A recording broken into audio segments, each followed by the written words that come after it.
साल 1999 ये वही साल था जब भारत और पाकिस्तान के बीच कारगिल का युद्ध हुआ था। परवेज मुशर्रफ उस वक्त सेना के अध्यक्ष हुआ करते थे और नवाज शरीफ प्रधानमंत्री हुआ करते थे। अपने प्रधानमंत्री को बिना बताए परवेज मुशर्रफ ने हिंदुस्तान के ऊपर चढ़ाई कर दी थी, जिसके बाद से नवाज शरीफ का क्या हुआ, पाकिस्तान में तख्ता पलट हुआ, सेना का राज आया। ठीक वैसे ही हालात आज फिर चल रहे हैं पाकिस्तान में। और असीम मुनीर, जिनके बारे में कहा जाता है कि जो मौजूदा प्रधानमंत्री हैं शहबाज शरीफ, वो उनकी गाड़ी की खिड़की भी खोलते हैं और अगर वो कह दे कि आपको कोने में बैठना है तो वो चुपचाप जाकर बैठ जाते हैं। मतलब एक पपेट, असीम मुनीर के एक पपेट के तौर पर शहबाज शरीफ को देखा जाता है। इस तरीके की चर्चाएं होती हैं और अब असीम मुनीर ने यह कह दिया है कि शहबाज शरीफ जो हैं वो एक कमजोर सेनापति साबित हुए हैं, कमजोर सरकार चला रहे हैं। और जिस तरीके से टीटीपी का एक तरफ हमला, एक तरफ बलूचिस्तान लिबरेशन आर्मी का हमला, वो पाकिस्तान को संभाल नहीं पा रहे हैं। तो सवाल उठने लगा कि क्या एक बार फिर से तख्ता पलट होने वाला है पाकिस्तान में। इन्हीं विषयों पर चर्चा करेंगे। चर्चा करने के लिए मेरे साथ मौजूद हैं निपुण आलम बयान जी, विदेशी मामलों के जानकार है। सर बहुत बहुत स्वागत आपका। क्या एक और पड़ोसी देश में तख्ता पलट होगा? पहले श्रीलंका, बांग्लादेश और अब पाकिस्तान। देखिए, पाकिस्तान के बारे में तो अगर हम बात करें तो पाकिस्तान के बारे में कोई नई तो बात है नहीं है तख्ता पलट होने की। वहां पहले भी कई बार तख्ता पलट हो चुके हैं और हम देखें तो 3 बार बेसिकली आपका, एक तो अयूब खान, फिर जियाउल हक और फिर आपका परवेज मुशर्रफ, तो 3 बार हो चुके हैं। लेकिन हम देखें कि 1948 से ही आप देखें, पहली बार से आप देखें 1948 से ही आप देखें तो 1948 से ही सेना जो है वहां पे प्रभाव में है। सेना के इन्फ्लुएंस के बगैर, सेना के कंट्रोल के बगैर वहां पर किसी भी तरह का कोई भी कार्य नहीं होता। और ये एक जुस्तजू रही है पाकिस्तान के अंदर, है ना, जद्दोजहद रही है कि पाकिस्तान आर्मी से चलेगा या डेमोक्रेसी से चलेगा। मैं तो कई बार पाकिस्तान के बारे में बोलता भी हूँ कि पाकिस्तान को चलाने वाले 3 लोग हैं, ट्रिपल ए यानी कि अमेरिका, आर्मी और अल्लाह। अल्लाह से मतलब यहाँ पर ईश्वर से नहीं, अल्लाह से मेरा मतलब है यहाँ पर जो कट्टरपंथी हैं, जो अल्लाह का नाम लेकर वहां पर क्या करते हैं, कहीं ना कहीं जिहाद की बात करते हैं, रेडिकलिज्म की बात करते हैं, आतंकवाद को प्रश्न देते हैं।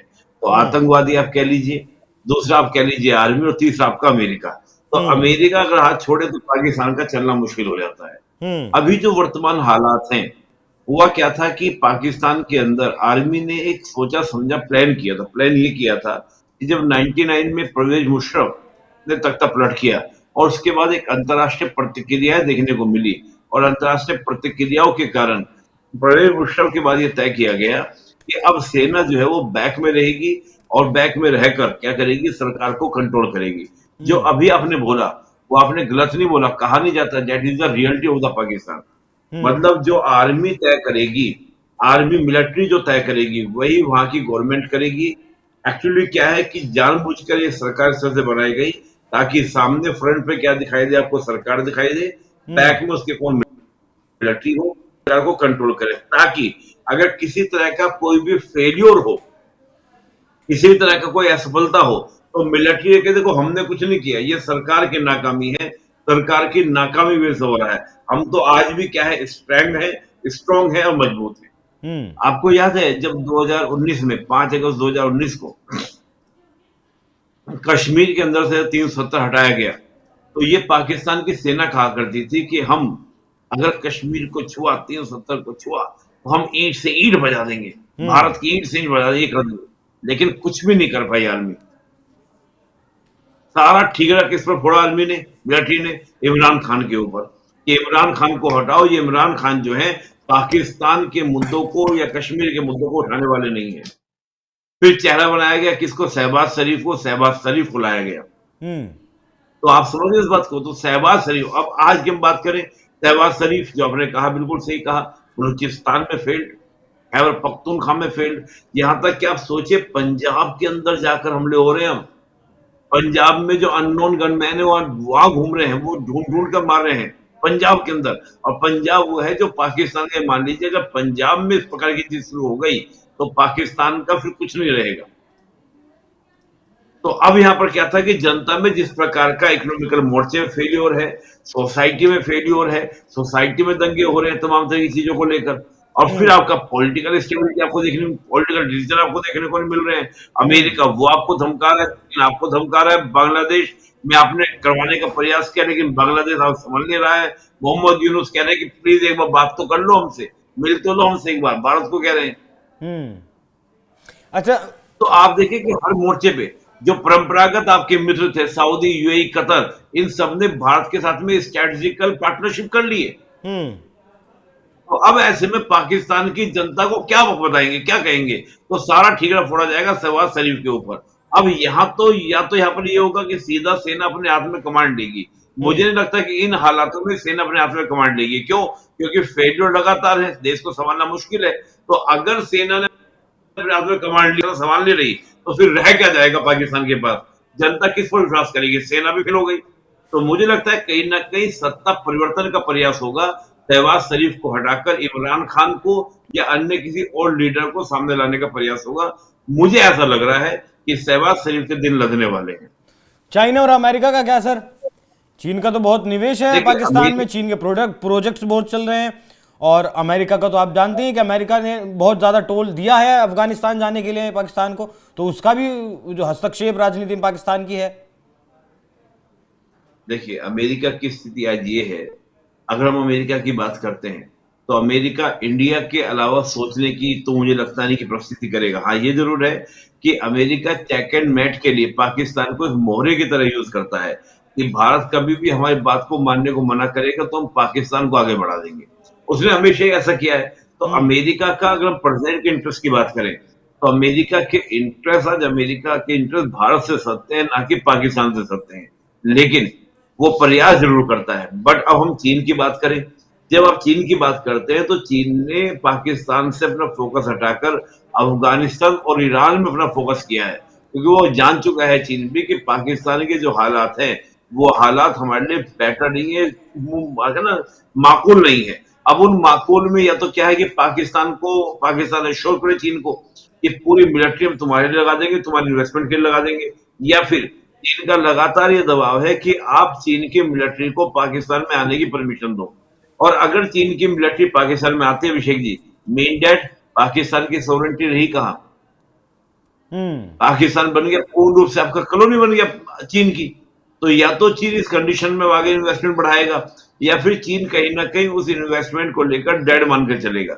मैं नहीं मानने वाला हूं कि चीन अब आगे इन्वेस्टमेंट करने वाला है जब तक चीन की वहां पर मिलिट्री आने वाली नहीं है।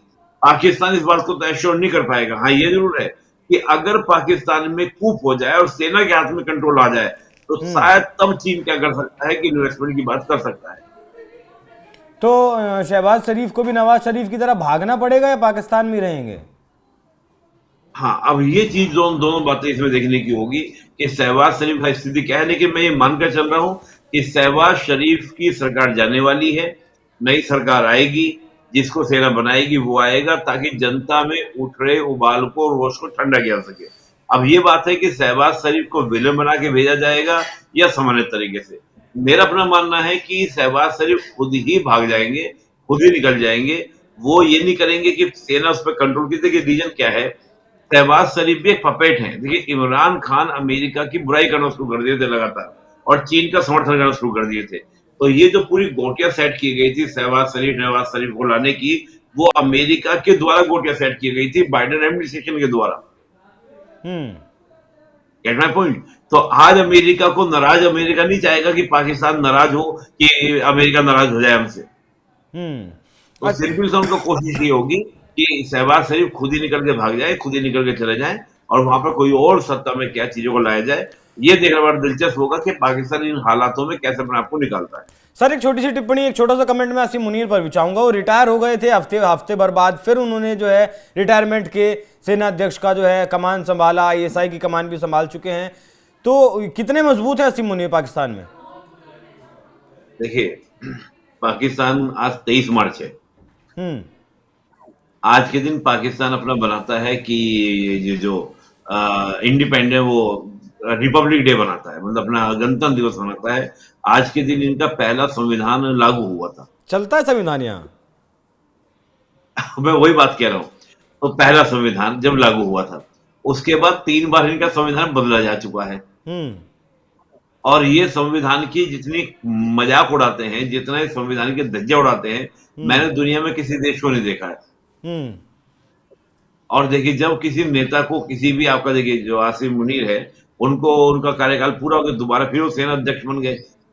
आपको क्या समझ में आ रहा है? यानी कि कोई कॉन्स्टिट्यूशन नहीं, कोई रूल ऑफ लॉ नहीं है, जिसका जैसे जो मर्जी कर रहे हैं, अमेंडमेंट करा के तो अपना दोबारा से फिर बन गए।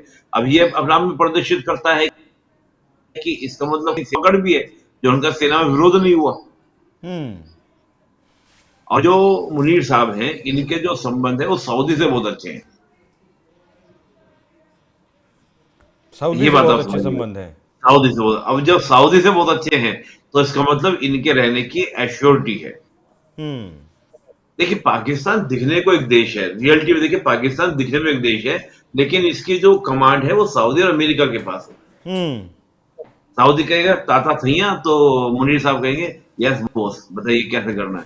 ठीक है दैट्स द रियलिटी। ठीक है सर।